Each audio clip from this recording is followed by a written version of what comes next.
वितरण चालू आहे प्रचार यंत्र तुमच्या महिलाची, त्या संदर्भात काय सांगू शकाल? सध्या आम्ही सगळ्यांच्या घरोघरी जाऊन सगळ्यांना सांगत आहोत व सगळ्यांना माहिती देत आहोत, ज्या की जो गावठाण भाग आहे आतला, सो तिथल्या बायकांना जाऊन नीट समजावून सांगणे, त्यांच्या काय समस्या आहेत हे जाणून घेणे आणि आम्ही काय काय केले, म्हणजे आतापर्यंत काय काय झालेलं आहे ते त्यांना सांगणे, त्यांना समजवणे आणि सगळ्यांना खात्री देणे की सौ संगीताताई मोटे या ह्यांना निवडून आणायचं आहे. आणि जर गिरडी गावाचा व पूर्ण ह्या झेडपीचा जर आपल्याला पूर्ण ह्या भागाचा जर विचार करायचा असेल किंवा विकास करायचा असेल तर संगीताताई यांना निवडून आणलंच पाहिजे.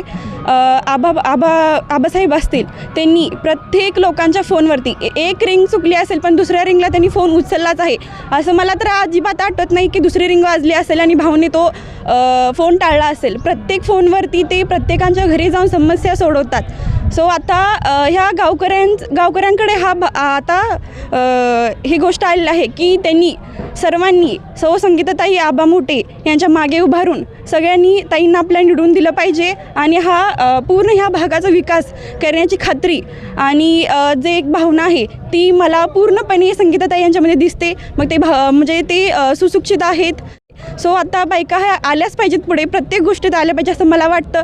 आणि माझं सर्व गिरडीकरांना व सर्व लोकांना आव्हान आहे की आपण सौ संगीताताई आबा मोटे यांना निवडून दिलंच पाहिजे. माझ्या सर्वांना एकच विनंती आहे की सर्वजण मोठ्या संख्येने आपल्या संगीताताई यांना निवडून द्या. नारळाचं चिन्ह हे बटन दाबा, नारळ आणि छत्री यांना मत देऊन पूर्णपणे बहुमताने संगीताताई आबा मोटे यांना निवडून द्या. धन्यवाद. तुम्ही प्रचाराला जात असताना ज्या घरामध्ये जाता महिला तिथं असतात त्यांचा प्रतिसाद कसा आहे? खूप छान आहे, प्रतिसाद हा खूप छान आहे. आम्ही काल गेलो वाड्यावस्त्यांवरती जाऊन प्रचार केलेला आहे. काल सर्वांना सांगितलं आहे. सर आम्ही ते पॅम्पलेट दाखवायला जातो तेव्हा ते म्हणतात की आम्हाला सांगायची ही गरज नाही, आम्ही आबाचे माणूस आहोत, आम्हाला सांगायची गरज नाही, आबा हा आमचा माणूस आहे. आबा हा आमचा माणूस आहे हे म्हणणं सोपं वाटत असेल, ऐकणं सोपं वाटत असेल, पण त्यामागं जे त्यांनी कष्ट केले आहेत, प्रत्येक फोनवरती जे त्यांच्या घरी जाऊन त्यांच्या ज्या समस्या सोडण्याचं काम ज्यांनी भावनिक केलं आहे ते आजपर्यंत कुणीच केलं नाही.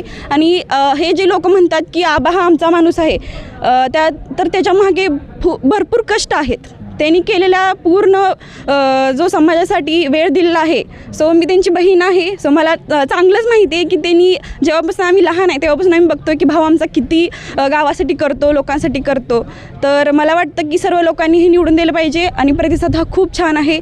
याची पूर्णपणे काहीच म्हणजे खंत नाही, पूर्णपणे मला विश्वास आहे की संगीताताई ह्या निवडून येतीलच. म्हणजे भावाचा तुम्हाला अभिमान आहे? हा, माझा भाऊ जसा माझ्या पाठीमागे, एक भाऊ हा बहिणीच्या पाठीमागे जसा खंबीरपणे उभे असतो तशीच एक बहीण ही एका भावाच्या पाठीमागे पूर्णपणे खंबीरपणे उभे आहे.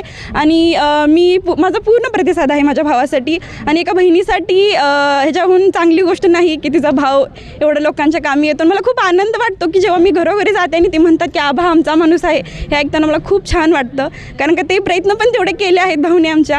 आता सगळ्यांना माझं एकच विनंती आहे की आमच्या वहिनींना पूर्ण प्रतिसादाने निवडून द्या. बस. नाही, आता ही घरचा विषय निघाला म्हणून दुसरा एक प्रश्न असा विचारतो की ज्यावेळी आबा शैक्षणिक ह्याच्यामध्ये म्हणजे शाळा शिकत होते, तुम्ही लहान होता आणि ज्यावेळी त्यांना समाजाची आवड होती, समाजसेवेची आवड होती, त्यावेळीचा एखादा किस्सा तुम्ही सांगू शकाल का? म्हणजे आता ती जेव्हा शैक्षणिक होते तेव्हा मी खूप लहान होते जेव्हा ते असं समाजसेवेसाठी बाहेर जायचे, सारखे काम करायचे आणि घरचे म्हणायचे हे उगाच फिरतोय असं वगैरे, असं कधी होतं का? हो नाही, असं कधी झालं नाही. घरच्यांचा प्रतिसाद होता म्हणून आमचे घरचे म्हणजे आमचे पूर्ण परिवारच हा सामाजिक दृष्ट्या आहे. आणि मला एक किस्सा आठवतो की जेव्हा भाऊ मला कॉलेजला म्हणजे सोडण्यासाठी चालला होता, इथून म्हणजे कॉलेज म्हणजे इथं बस स्टँडपर्यंत सोडण्यावर चालला होता घरापासून. तेव्हा घरापासून गाव हे आमचं 2 ते 2.5 किलोमीटर आहे. सो मी बसले गाडीमध्ये आणि भाऊ बोलत होता माझ्यासोबत. परत कॉल घेतले त्यांनी. तर मला आठवतं की 2 ते 2.5 किलोमीटर हे आमचं गाव आहे आमच्या घरापासून.